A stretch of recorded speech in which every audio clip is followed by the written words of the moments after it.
नमस्कार, मैं प्रेरणा Sharma think tank पर आप सभी का स्वागत करती हूँ। कल जब महाराष्ट्र की घटनाओं पर हमने वीडियो बनाई थी तो हमने कहा था कि मोदी और अमित शाह सरप्राइजेस बहुत देते हैं और बंदा एक झटके से नहीं उबरता कि दूसरा और कोई झटका देने वाला फैसला आ जाता है। लेकिन तब हमें मालूम नहीं था कि तीसरा भी झटका लगने वाला है।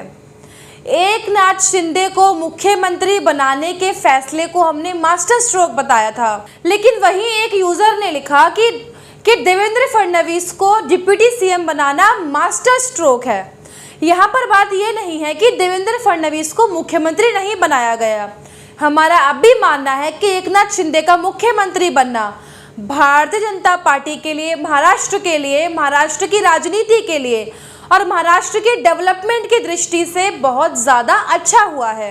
इन तीनों के कारण आपको बता रहे हैं कि जो महाविकास आघाड़ी सरकार बनी हुई थी, जिसमें कि शिवसेना उद्धव ठाकरे, एनसीपी शरद पवार की और कांग्रेस थी, ये तीनों ही पार्टियां इसमें शामिल थी महाविकास आघाड़ी में।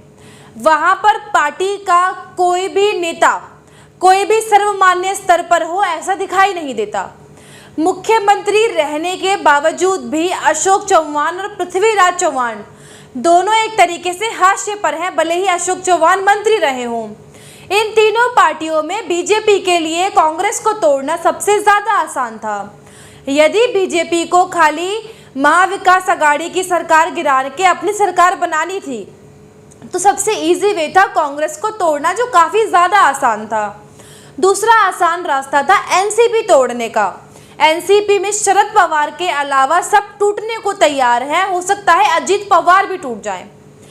तो शरद पवार की पार्टी यानी कि विधायक दल बचता नहीं अगर बीजेपी तोड़ने पर आती तो सवाल ये है, इन दोनों को ना तोड़ के बीजेपी ने शिवसेना को तोड़ने का फैसला क्यों किया है? क्योंकि शिवसेना को तोड़ना सबसे अधिक मुश्किल था और इसका लाभ भी सबसे ज़्यादा ही था। ये पहली बात। हिंदुत्व के मुद्दे पर चलने वाली एक ही पार्टी रहेगी। परिवारवाद की एक पार्टी का खात्मा करना बहुत ज़्यादा ज़रूरी था। ये जो कोशिश हो रही थी उद्धव ठाकरे के द्वारा बाला साहब ठाकरे की लेगेसी को हथियाने की, उसको रोकना बहुत ज़रूरी था। उद्धव ठाकरे का अहंकार तोड़ना ज़रूरी था। उद्धव ठाकरे को उनकी जगह तोड़नी बहुत ज़रूरी थी।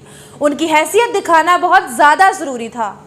एक बात राज ठाकरे ने ट्वीट की है, अंग्रेजी में बोला है, जिसका मतलब ये है कि यदि आपको फॉर्चून से, सौभाग्य से कुछ मिल जाए और उसे आप अपना पुरुषार्थ समझें तो यहीं से आपका तहस नहस होना शुरू हो जाता है। बिल्कुल सही बात कही है। उद्धव ठाकरे का ये रोकना बहुत ज़रूरी था। 5 साल, पूरे 5 साल 2014 से 19 तक बीजेपी, नरेंद्र मोदी और उनकी सरकार ने उद्धव ठाकरे का ब्लैकमेल सहा है, गालियां सही हैं, निंदा सुनी, आलोचना सुनी है, तो उसको तोड़ना बहुत ज़्यादा ज़रूरी था। दूसरी बात, शरद पवार की राजनीति को ख़त्म करना बहुत ज़्यादा आवश्यक था। मान लीजिए सरकार गिराकर बीजेपी देवेंद्र फडणवीस को मुख्यमंत्री बना देती तो इससे सुनहरा अवसर, इससे ज़्यादा गोल्डन चांस शरद पवार के लिए कोई और नहीं होता। फिर वो मराठा कार्ड खेलते, वो ये बताने की कोशिश करते कि देखिए बीजेपी ने सत्ता मराठों के हाथ से लेकर ब्राह्मणों को दे दी है। 5 साल देवेंद्र फडणवीस को इसका सामना करना पड़ा था, उसमें 2 साल मराठा आंदोलन का भी सामना करना पड़ा था। तो बीजेपी के लिए शिंदे को मुख्यमंत्री बनाना हर तरीके से विन विन सिचुएशन थी। इसीलिए मैं उस कदम को, हम स्टेप को गलत नहीं मानते हैं। एकनाथ शिंदे जी जो हैं वो सतारा से आते हैं, जो मराठाओं का गढ़ है और उनका जो कार्य क्षेत्र है कई दशकों से ठाणे बना हुआ है। इस दृष्टि से यदि देखें तो मुंबई और उसके आसपास जो अभी शिवसेना उद्धव ठाकरे के पास बची हुई है, वो दरअसल कहें तो हम सही मायनों में वो ताकत के हिसाब से मुंबई की शिवसेना है। तो विधायक टूट कर आए हैं उनमें से ज़्यादा ग्रामीण इलाकों से हैं, इसलिए शिवसेना मुंबई से बाहर अब बचेगी ही नहीं। मुंबई में बचेगी कि नहीं बचेगी, बीएमसी के चुनाव तय करेंगे और बीजेपी पूरे से पूरी पावर लगाएगी कि कुछ भी हो, बीएमसी का चुनाव वो जीते, उसका अपना मेयर बने। लेकिन ये बाद की बात है। शुरू से जब ये प्रोटेस्ट हुआ है तब से ही ये चीज़ कंफर्म थी कि एकनाथ शिंदे जी जो है वो मुख्यमंत्री बनेंगे। जब से वो अपने विधायकों को लेकर गुवाहाटी पहुंचे और बीच में गुजरात भी आए, तो उनकी मुलाकात वहां पर केंद्रीय गृह मंत्री अमित शाह जी से हुई थी। उसमें ये तय था। अब ये हम नहीं जानते, नहीं मालूम कि एकनाथ शिंदे ने ये शर्त रखी थी या बीजेपी ने प्रस्ताव दिया था, ये हम नहीं जानते हैं। यदि उन्होंने शर्त रखी थी तब भी बीजेपी को ये सूट करता था, बीजेपी ने प्रस्ताव दिया था, बीजेपी का प्रस्ताव था ये। अब आप यहाँ पर देखिए, शरद पवार अपनी गोटी पहले से ही बिठा रहे थे। वह ब्राह्मण विरोधी अभियान चलाने की कोशिश कर रहे थे। जब उन्हें लगा कि ये ज़्यादा प्रमुखता से सामने आ रहा है, प्रोमिनेंट हो रहा है, तो उन्होंने एक कार्यक्रम में उन्होंने सफाई देने की कोशिश करी कि मैं ब्राह्मण विरोधी नहीं हूँ। लेकिन जब केतकी चितालय के साथ जो हुआ, वो ब्राह्मणों को संदेश देने के लिए था और मराठाओं को भी, कि देखो किसी मराठा पर यदि कोई टिप्पणी करता है, हमला करता है, तो हम उसका ये हश्र करेंगे, ये हाल करेंगे। ये केवल जो है एक सोशल मीडिया का पोस्ट, उसको शेयर कर दिया कि केतकी चितालय ने उन्होंने ये कर दिया, इसके खिलाफ ये हो गया। इसके दूरगामी राजनीतिक संदेश देने की कोशिश थी इसके द्वारा, और इसमें शरद पवार सफल भी हो रहे थे। कि शरद पवार के खिलाफ आप याद कीजिए 2019 का विधानसभा का चुनाव, जब ईडी का नोटिस गया था, तब इसी तरीके से हमला किया था। तब भी मराठा प्राइड का कार्ड खेला था। बीजेपी ने एकनाथ शिंदे को मुख्यमंत्री बनाकर वो कार्ड उनके हाथ से छीन लिया है। कांग्रेस की चिंता कोई भी नहीं है बीजेपी को महाराष्ट्र में। बीजेपी को उद्धव ठाकरे, शिवसेना नहीं, उद्धव ठाकरे और शरद पवार को खत्म करना था। इसीलिए ये पूरा कार्ड चला गया, पूरा खेल खेला गया। लेकिन अब सवाल यहाँ पर ये आता है, और जो कुछ भी हुआ और जिस तरीके से हुआ, उस तरीके पे थोड़ा ऐतराज एकनाथ शिंदे मुख्यमंत्री बनेंगे इसकी घोषणा करने के लिए देवेंद्र फडणवीस से किया गया। घोषणा करने के लिए कहा गया, घोषणा करी, कहा कि एकनाथ शिंदे जी मुख्यमंत्री होंगे और वो सरकार से बाहर रहेंगे और इस सरकार का मार्गदर्शन करेंगे। शायद ये एक वाक्य उनके लिए थोड़ा भारी पड़ गया है। तब तक यदि योजना थी भी तो देवेंद्र फडणवीस को ये नहीं बताया गया था कि उनको उप मुख्यमंत्री बनना है। यदि उनसे पहले बात भी की गई थी तो उन्होंने शायद मना कर दिया था, ऐसा मानना चाहिए। इसीलिए उन्होंने ये बात कही थी। उन्होंने कहा था कि सरकार में शामिल होगी बीजेपी, लेकिन वो सरकार के बाहर रहेंगे। लेकिन उनकी पार्टी ने उन्हें उप मुख्यमंत्री बनाया, ये फैसला लिया कि उन्हें सरकार में जाना है। अब इसके दो रीजंस हो सकते हैं। शायद एकनाथ शिंदे ने भी कहा हो कि यदि देवेंद्र फडणवीस रहेंगे, उनको अनुभव है जिस तरीके का, तो हमारे लिए काम करने में थोड़ी आसानी हो जाएगी, हमारे लिए शिवसेना पर ध्यान देना थोड़ा आसान हो जाएगा। बीजेपी को भी लगा होगा कि देवेंद्र फडणवीस को का 5 साल का ट्रैक रिकॉर्ड रहा है गवर्नेंस का, इसको देखते हुए उनका सरकार में रहना थोड़ा इम्पोर्टेंट होगा। ये सब बातें सही हो सकती हैं, पार्टी के हित में हो सकती हैं, हम सब मानते हैं। सिर्फ ऐतराज इन दो बात पे है। एक तो पहला ये कि ये देवेंद्र फडणवीस का अपमान हुआ है। आपने जिसको नेता बनाया, पार्टी के शीर्ष नेतृत्व में बनाया, उनके रास्ते के सारे कांटे हटाए 2014 से 19 के बीच में। उनके जितने चैलेंजर्स हो सकते थे सभी को साइड किया गया, नेतृत्व को प्रोजेक्ट किया गया। बावजूद उसके कि जातीय समीकरण की दृष्टि से वो महाराष्ट्र की राजनीति में उनका नेतृत्व फिट नहीं होता था। फिर भी, इसके बावजूद भी, और देवेंद्र फडणवीस ने यह साबित किया कि वो पार्टी के लिए एसेट है, बहुत बड़े एसेट हैं। वो राज्य में रहें, चाहे स्टेट लेवल पे रहें, चाहे यही देवेंद्र फडणवीस के लिए थोड़ा भारी पड़ गया। देवेंद्र फडणवीस को उनको बताकर राजी करके डिप्टी सीएम बनाया जाता, उसमें कोई गड़बड़ी नहीं थी। उनको नहीं बताया गया, इसमें उन्होंने घोषणा करी कि वे सरकार में शामिल नहीं होंगे। उसके बाद देखिए, ऐतिहासिक घटना हुई है। आज तक किसी भी पार्टी के किसी भी नेता के कार्यकाल में ऐसा नहीं हुआ है कि पार्टी का राष्ट्रीय अध्यक्ष टेलीविज़न पर आकर लाइव ये संदेश दे कि Devendra Fadnavis deputy chief minister बने, उप मुख्यमंत्री बने, और उनको निर्देशित भी किया जाए, संदेश दिया जाए। ये कोई आर्मी का निर्देश सेंटर नहीं है, ये कोई पॉलिटिकल दफ्तर नहीं है। उनको निर्देशित किया जा रहा है कैसे? सार्वजनिक माध्यम से, पब्लिक प्लेटफॉर्म से। वो पार्टी जो अपना छोटे से छोटा फैसला भी किसी से शेयर नहीं करती जब तक उसकी घोषणा ना करनी हो। वो पार्टी टीवी के माध्यम से महाराष्ट्र के सबसे बड़े नेता से कह रही है कि जाओ डिप्टी सीएम बनो।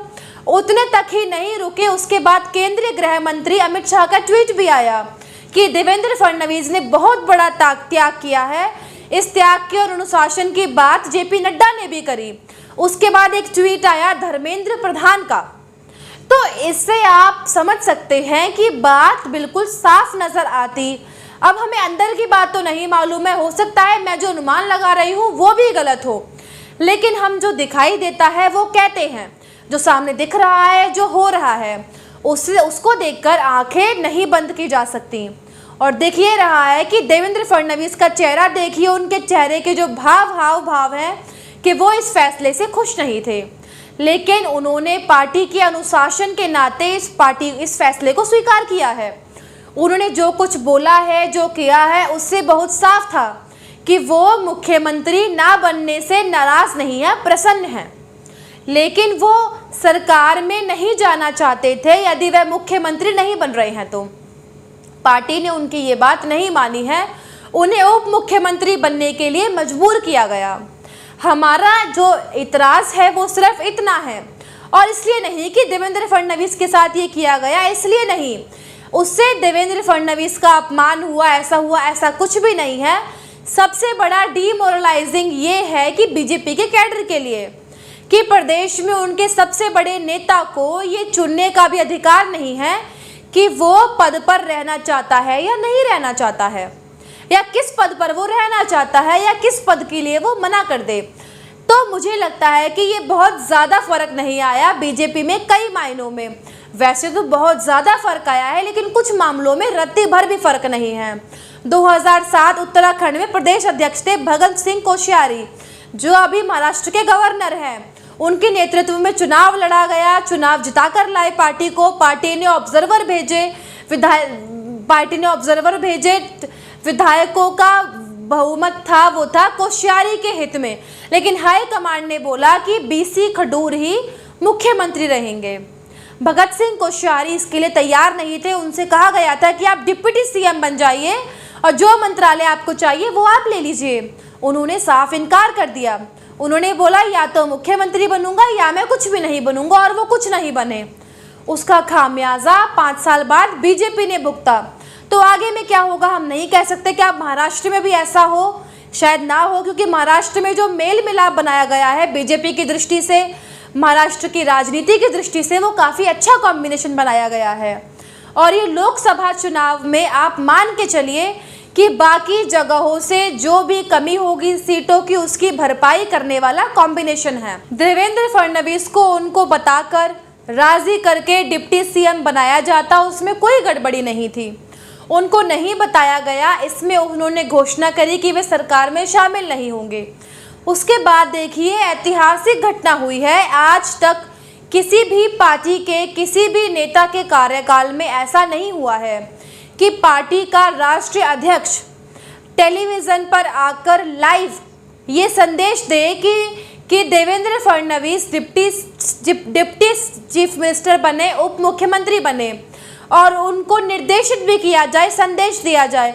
ये कोई आर्मी का निर्देश सेंटर नहीं है, ये कोई पॉलिटिकल दफ्तर नहीं है। उनको निर्देशित किया जा रहा है कैसे? सार्वजनिक माध्यम से, पब्लिक प्लेटफॉर्म से।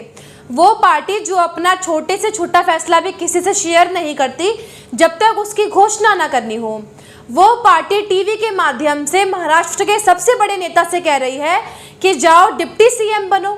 उतने तक ही नहीं रुके, उसके बाद केंद्रीय गृह मंत्री अमित शाह का ट्वीट भी आया कि देवेंद्र फडणवीस ने बहुत बड़ा त्याग किया है। इस त्याग की और अनुशासन की बात जेपी नड्डा ने भी करी। उसके बाद एक ट्वीट आया धर्मेंद्र प्रधान का। तो इससे आप समझ सकते हैं कि बात बिल्कुल साफ नजर आती। अब हमें अंदर की बात तो नहीं मालूम है, हो सकता है मैं जो अनुमान लगा रही हूँ वो भी गलत हो, लेकिन हम जो दिखाई देता है वो कहते हैं। जो सामने दिख रहा है, जो हो रहा है, उसको देखकर आंखें नहीं बंद की जा सकती। और देखिए रहा है कि देवेंद्र फडणवीस का चेहरा देखिए, उनके चेहरे के जो भाव हैं कि वो इस फैसले से खुश नहीं थे, लेकिन उन्होंने पार्टी के अनुशासन के नाते इस फैसले को स्वीकार किया है। उन्होंने जो कुछ बोला है, जो किया है, उससे बहुत साफ था कि वो मुख्यमंत्री ना बनने से नाराज नहीं है, प्रसन्न है। लेकिन वो सरकार में नहीं जाना चाहते थे। यदि वह मुख्यमंत्री नहीं बन रहे हैं तो पार्टी ने उनकी ये बात नहीं मानी है, उन्हें उप मुख्यमंत्री बनने के लिए मजबूर किया गया। हमारा जो इतराज है वो सिर्फ इतना है, और इसलिए नहीं कि देवेंद्र फडणवीस के साथ ये किया गया, इसलिए नहीं, उससे देवेंद्र फडणवीस का अपमान हुआ, ऐसा कुछ भी नहीं है। सबसे बड़ा डीमोरलाइजिंग ये है कि बीजेपी के कैडर के लिए कि प्रदेश में उनके सबसे बड़े नेता को ये चुनने का भी अधिकार नहीं है कि वो पद पर रहना चाहता है या नहीं रहना चाहता है, या किस पद पर वो रहना चाहता है, या किस पद के लिए वो मना कर दे। तो मुझे लगता है कि ये बहुत ज़्यादा फर्क नहीं आया बीजेपी में कई मायनों में। वैसे तो बहुत ज़्यादा फर्क आया है, लेकिन कुछ मामलों में रत्ती भर भी फर्क नहीं है। 2007 उत्तराखंड में प्रदेश अध्यक्ष थे भगत सिंह कोश्यारी, जो अभी महाराष्ट्र के गवर्नर हैं। उनके नेतृत्व में चुनाव लड़ा गया, चुनाव जिताकर लाए पार्टी को। पार्टी ने ऑब्जर्वर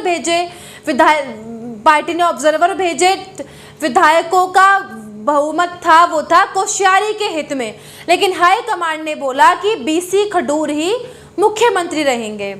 भगत सिंह कोश्यारी इसके लिए तैयार नहीं थे। उनसे कहा गया था कि आप डिप्टी CM बन जाइए और जो मंत्रालय आपको चाहिए वो आप ले लीजिए। उन्होंने साफ इनकार कर दिया। उन्होंने बोला या तो मुख्यमंत्री बनूंगा या मैं कुछ भी नहीं बनूंगा, और वो कुछ नहीं बने। उसका खामियाजा 5 साल बाद बीजेपी ने भुगता। तो आगे में क्या होगा हम नहीं कह सकते। क्या महाराष्ट्र में भी ऐसा हो? शायद ना हो, क्योंकि महाराष्ट्र में जो मेल मिलाप बनाया गया है बीजेपी की दृष्टि से, महाराष्ट्र की राजनीति की दृष्टि से, वो काफ़ी अच्छा कॉम्बिनेशन बनाया गया है। और ये लोकसभा चुनाव में आप मान के चलिए कि बाकी जगहों से जो भी कमी होगी सीटों की, उसकी भरपाई करने वाला कॉम्बिनेशन है। क्योंकि चर्चा एकनाथ शिंदे को मुख्यमंत्री बनाने से ज़्यादा देवेंद्र फडणवीस को डिप्टी CM बनाने की है। भले ही बीजेपी का इससे कोई नुकसान नहीं हो रहा है, भले ही देवेंद्र फडणवीस का भी ना हो, क्योंकि उनके पास जो प्रतिभा है, जो क्षमता है, वो उसका उपयोग यदि पार्टी नहीं करेगी तो ये पार्टी का नुकसान है, देवेंद्र फडणवीस का नहीं है। लेकिन ये जो कुछ भी हुआ है आजकल काफ़ी चर्चित में है। लेकिन आज के लिए बस इतना ही, आपसे विदा लेते हैं। आपसे अनुरोध है हमारे चैनल को देखिए, लाइक कीजिए, शेयर कीजिए और सब्सक्राइब अवश्य ही कीजिए। नमस्कार।